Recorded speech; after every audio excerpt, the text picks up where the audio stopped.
جہاد کس چیز کو کہتے ہیں؟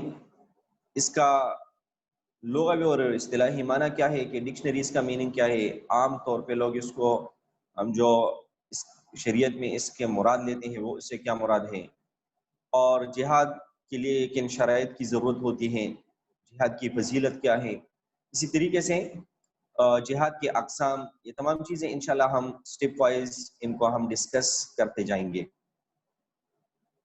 جہاد اس سے مراد ہے کسی نیک کام میں انتہائی طاقت و کوشش صرف کرنا، کسی بھی نیک کام میں انتہائی طاقت و کوشش صرف کرنا اور ہر قسم کی تکلیف اور مشقت برداشت کرنا ہے، یہ جہاد سے مراد ہے۔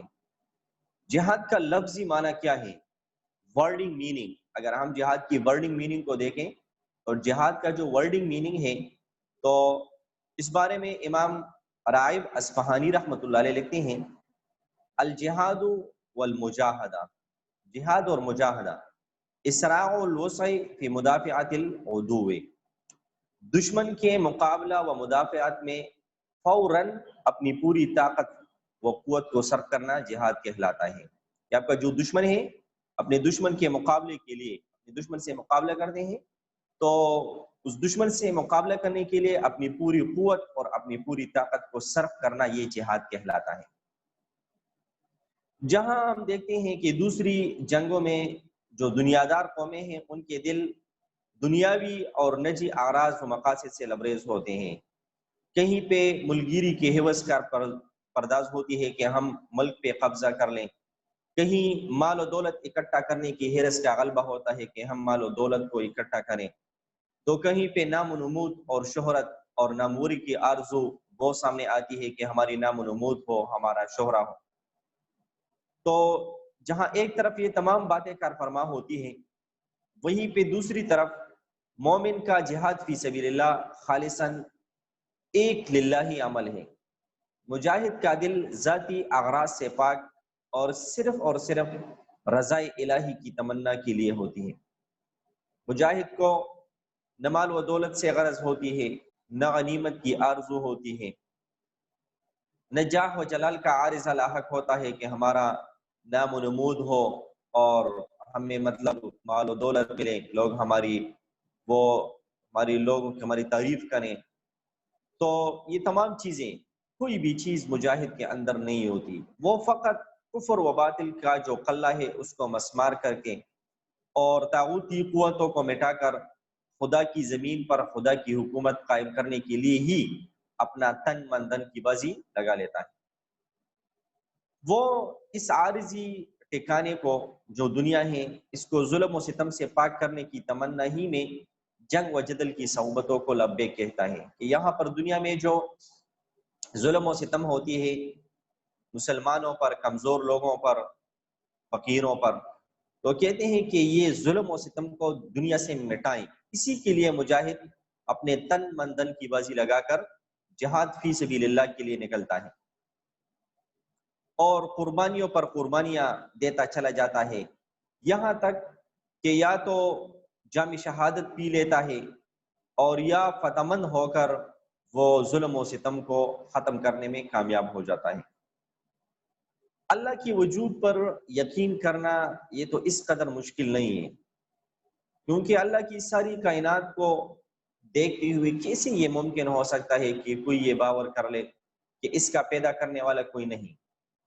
مطلب دنیا میں اگر ہم غور و فکر کریں، دیکھیں ادھر ادھر، تو لوگ بہت مشکل سے ایسے لوگ آپ کو ملیں گے جو خدا کی وجود پر یقین نہیں کریں گے، بلکہ زیادہ تر لوگ وہ اللہ کو مانتے ہیں۔ دنیا میں جس مسلک اور جس مذہب سے بھی لوگ تعلق رکھتے ہیں وہ کسی نہ کسی شکل اور صورت میں خدا کے وجود پر یقین رکھتے ہیں۔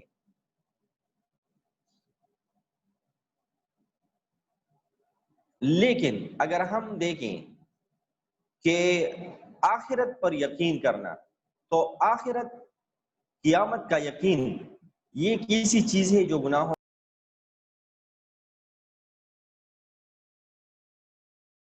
آخرت پر، قیامت کے دن پر یقین، یہ ایک ایسی چیز ہے کہ انسان اسی یقین کی وجہ سے دنیا میں گناہوں سے وہ باز رہتا ہے اور نیکی پر مائل رہتا ہے۔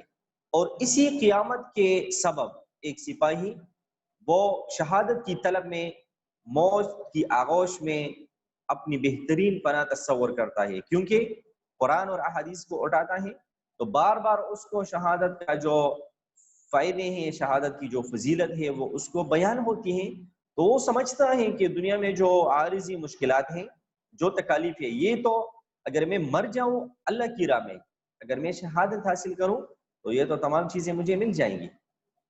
اس زندگی میں تو دکھ اور خوشی عمل کی بنا پر بعض اوقات حاصل نہیں ہوتے، بعض بد کردار دھنداتے پھرتے ہیں اور بعض نیکوکار لوگ وہ رنج و مصائب میں مبتلا نظر آتے ہیں۔ اللہ تعالیٰ نے فرمایا جو کوئی محنت کرتا ہے وہ اپنے ہی لیے محنت کرتا ہے، بے شک اللہ تعالیٰ سارے عالم سے بے نیاز ہے۔ آدمی جہاد کرے یا کوئی دوسرا نیک عمل کرے، اس میں سراسر اس کی اپنی بلائی ہے، اس کا اپنا فائدہ ہے۔ اللہ تعالیٰ تو بہت بڑا غنی ہے، اور انسان تو جہاں ایک طرف عمل کا پابند ہے، دوسری طرف اللہ کے فضل کا محتاج بھی ہے۔ اور حق بات یہ ہے، اگر ہم کوشش سوچ لیں تھوڑا، تو انسان کو عمل کی توفیق بھی اللہ تعالیٰ ہی کی طرف سے حاصل ہوتی ہے۔ اگر ایک انسان کو عمل کی توفیق ملتی ہے اللہ کی طرف سے، تو یہ عمل کی توفیق یہ اللہ تعالیٰ کی طرف سے ملتی ہے۔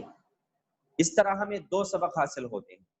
پہلا یہ کہ عمل کے بغیر کچھ نہیں ملتا۔ ایک بندہ کہتا ہے کہ میں عمل نہیں کرتا، تو اس بندے کو عمل کے بغیر کچھ بھی نہیں ملے گا۔ اگر وہ عمل نہیں کرے گا تو اس کو کچھ ملنا ہی نہیں ہے، وہ عمل کرے گا۔ البتہ فضل خداوندی کا معاملہ اس سے مستثنا ہے، اللہ کا فضل وہ دوسری بات ہے۔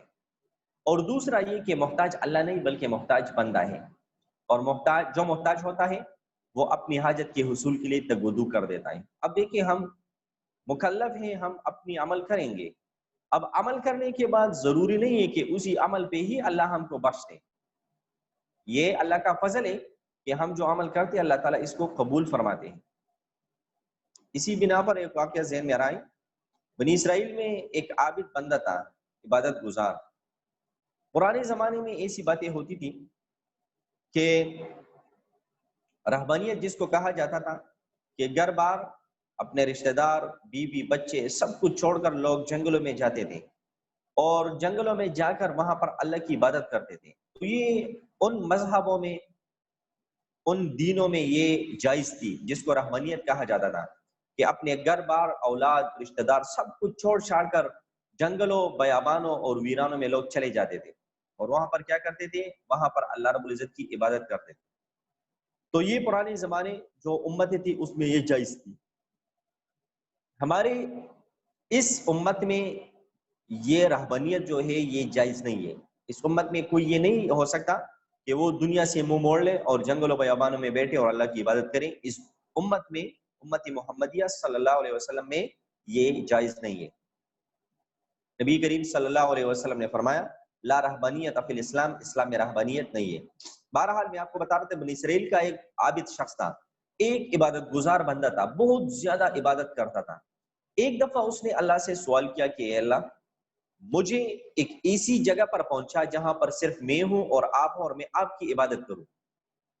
تو کچھ ایک واقعات ایسے ہو گئے کہ اللہ نے اس کو ایک جزیرے میں پہنچا دیا۔ اس کی چاروں طرف، ہر طرف ارد گرد پانی تھا، بیچ سمندر میں ایک جزیرہ تھا، چھوٹی سی خشکی کا ایک جگہ تھا۔ وہاں پر وہ پہنچ گیا۔ وہاں پر پہنچنے کے بعد کوئی بھی انسان، درخت، چرند پرند کچھ بھی نہیں تھا، بس صرف یہ تھا سمندر کے بیچوں بیچ جزیرہ، اور اللہ کی عبادت کرتا تھا۔ اب ایک دو دن تک اس نے عبادت کرنا شروع کیا تو اس کو بھوک پیاس محسوس ہو گئی، تو متوجہ ہوا اللہ کی طرف۔ تو اللہ رب العزت نے اس کی بھوک پیاس کو مٹانے کے لیے، اللہ نے بھوک کو ختم کرنے کے لیے انار کا ایک درخت اگا لیا۔ تو درخت اللہ نے اگا لیا اور اس پہ انار کا پھل وہ آ گیا، اور اس نے انار کو توڑ کر اس کو کھا لیا۔ پھر پینے کے لیے تو سمندر کا پانی بہت کڑوے ہوتے ہیں، تو اللہ نے ایک ایسی بندوبست بنا لی کہ ایک چشمہ آ گیا جس سے روز وہ ایک گلاس پانی پی لیتا تھا۔ تو وہ کھانا پینا اتنا نہیں، ڈیلی بیسس پر روزانہ صرف ایک انار توڑ کر وہ کھاتا تھا، اور